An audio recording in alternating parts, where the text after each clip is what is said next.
Viewers, वैसे तो आप जानते होंगे कि दुनिया में बहुत से बड़े और छोटे परिंदे पाए जाते हैं, लेकिन आज की वीडियो में हम आपको बताने और दिखाने वाले हैं कुछ ऐसे परिंदे जिनका शुमार दुनिया के बड़े परिंदों में होता है।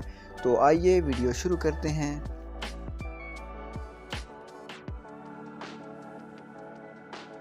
Number 10, dwarf cassowary.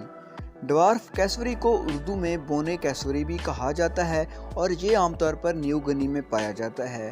Dwarf कैसवरी 3 kilometre ऊंचाई तक पहाड़ियों और पहाड़ों पर और जंगलों में रहने वाला कैसोरियस बैनिटी कासोरी की 3 अक़साम में सबसे छोटी है। 1 मीटर से ज़्यादा लंबा ये परिंदा फल और हत्ता के कीड़े मकोड़ों या छोटे जानवरों को भी खा जाता है। नंबर 9, म्यूट स्वान।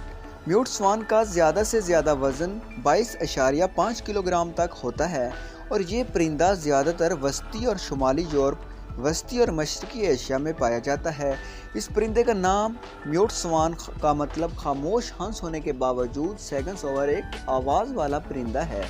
हालांकि इसकी आवाज़ दूसरी नस्लों से ज़्यादा पुरस्कून होती है और ये इसे कभी कभार इस्तेमाल करता है। ये परिंदा आमतौर पर नशीबी मीठे पानी के दलदल, झीलों और दरियाओं में पाए जाते हैं। Number 8, Dalmatian pelican. Dalmatian pelican दुनिया के सबसे भारी उड़ने वाले परिंदों में से एक है। इसकी पैमाइश 160 से 180 सेंटीमीटर तक है। 5 फुट 3 इंच से 6 इंच तक इसकी लंबाई होती है और इसका वज़न 15 किलोग्राम तक होता है और 290 से 345 सेंटीमीटर तक इसके परों का फैलाव होता है। इसकी अफज़ाइश जनूब मशरकी यूरोप से हिंदुस्तान और चीन तक होती है। नंबर 7, ग्रेटर रिया। ग्रेटर रिया का ज़्यादा से ज़्यादा वज़न 25 किलोग्राम तक होता है और ये आमतौर पर अर्जेंटाइन, बोलिविया, ब्राज़ील, पैराग्वे और जोराग्वे में पाया जाता है। ये घास के मैदान में रहने वाली नस्ल रिया अमेरिकाना हमाखोर है। इसके अलावा पौधों के साथ साथ टिड्डी, छिपकली, मेंढक, छोटे परिंदे और कुछ सांप खाना पसंद करता है। Number 6, emperor penguin. Emperor penguin को शहंशाह पेंगुइन कहा जाता है। इस पेंगुइन का ज़्यादा से ज़्यादा वज़न 46 किलोग्राम तक होता है और आमतौर पर अंटार्कटिका में पाया जाता है। इस मशहूर नस्ल की लंबाई ज़्यादा से ज़्यादा 115 सेंटीमीटर तक हो सकती है। अब टेनोडाइट्स फॉरेस्ट्री एक अफज़ाइश कॉलोनी तक पहुंचने के लिए बर्फ़ पर 120 किलोमीटर तक पैदल सफ़र कर सकता है। Number 5, ammo.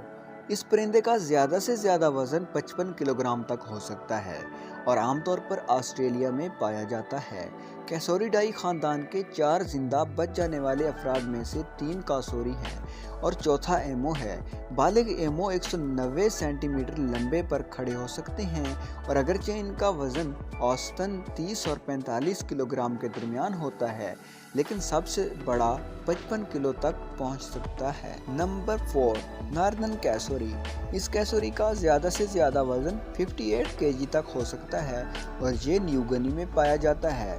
कैसोरी की दूसरी अनवा की तरह कैसोरियस एक उड़ता हुआ परिंदा है। मादा कैसोरी के अंडे देने के बाद इन अंडों को एक नर इनक्यूबेट करता है जो उन्हें 9 माह तक पालता है। Number 3, domesticated turkey. Domesticated turkey गालिबन कम से कम 2000 साल कबल वस्ती मेसो अमेरिका में पाला गया था और अंग्रेज़ी नाम डोमेस्टिकेटेड टर्की एक गैर मुतल्लका नस्ल के परिंदे की इब्तदाई गलत शनाख्त का नतीजा है जिसे तुर्की के मुल्क के ज़रिए यूरोप में बरामद किया गया था। Number 2, Somali ostrich. Somali ostrich का ज़्यादा से ज़्यादा वज़न 105 किलोग्राम तक हो सकता है और ये आम तौर पर हार्न ऑफ अफ्रीका में पाया जाता है। एक बार आम शुतुरमुर्ग की झैली नस्ल मानी जाती थी। 2014 में स्ट्रुथियो मेलेब्डोफेनस की एक अलग नौ के तौर पर तस्दीक हुई थी। Number 1, shoebill stork. शोबल सार्स 1.5 मीटर लंबा और 6 किलोग्राम तक हो सकता है। सोल्ट्री शोबल स्टार्क एक बहुत बड़ा परिंदा है जो कि 1.5 मीटर ऊंचाई तक बढ़ता है और इनके नर अमूमन मादा से लंबे होते हैं और इनके बल बहुत लंबे होते हैं और तमाम जूतों के बलों में नीले सुरमई स्लेटी प्लमेज होता है जिस पर काले नोकदार और सब्ज रंग के पंख होते हैं। उम्मीद करता हूँ आपको ये वीडियो पसंद आई होगी। मिलते हैं नेक्स्ट वीडियो में, तब तक के लिए अल्लाह हाफिज़।